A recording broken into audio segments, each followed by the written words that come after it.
কাউকে সাহায্য করা, উপদেশ দেয়া, জানেন এসব ক্ষেত্রে কি হয়? একটা খুব বড় সমস্যা দেখা দেয়। আমি যখন কাউকে উপদেশ দিচ্ছি, সমস্যা হলো মাঝে মাঝে আমি এটা ভেবে ফেলি যে আমি তার চেয়ে উত্তম, আমি ভাবি তার থেকে আমি ভালো, তাই তার আমার উপদেশের দরকার। আর এটা বেশ বড় সমস্যা, বিশেষ করে আপনি যখন উপদেশ দিতে অভ্যস্ত হয়ে পড়েন। আপনি যে ভেবে বসেন আপনি অন্যদের চেয়ে অনেক ভালো। শুনুন, আমার কাছে এই মাইক আছে, 18টা ক্যামেরাম্যান আমার দিকে ক্যামেরা তাক করে রেখেছে, কিন্তু এইসবের কোনো মূল্য আমার কাছে নেই। আমি কোনো অংশে আপনাদের চেয়ে উত্তম নই, আর আপনিও আমার চেয়ে উত্তম নন। শুধু আল্লাহই বলতে পারেন কে কার চেয়ে উত্তম, শুধুমাত্র আল্লাহ জানেন।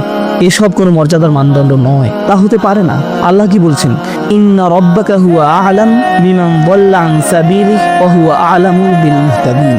আপনার রব তিনিই একমাত্র জানেন কে পথ হারিয়েছে, কে পথ ভ্রষ্ট হয়েছে সঠিক পথ থেকে। আল্লাহ ভালো জানেন আমি বিপথে আছি না আপনি।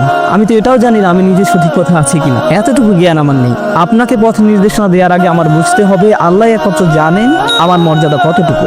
আল্লাহ একমাত্র জানেন আমার মর্যাদা কতটুকু, আমার আসল অবস্থান কোথায়। তো আমাকে আল্লাহর সামনে নত থাকতে হবে অন্য কাউকে উপদেশ দেওয়ার আগে। আমি কখনো বলি না সুবহানাল্লাহ, এই লোকগুলো পুরোপুরি বিভ্রান্তির মধ্যে আছে, আমার এদেরকে সাহায্য করতে হবে।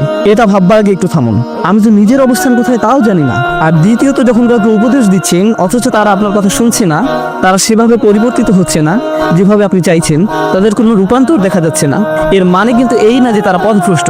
হয়তো কোনো বীজ বেড়ে উঠছে কিন্তু আপনি তা দেখতে পাচ্ছেন না। তবে আল্লাহ জানেন ভিতরে কি হচ্ছে, আমরা শুধু জানি বাহিরে কি হচ্ছে। আর বাহিরেরটা দেখি আমরা অধৈর্য হয়ে পড়ি, আর ভিতরে কি হচ্ছে সে ব্যাপারে কোনো খেয়াল করি না।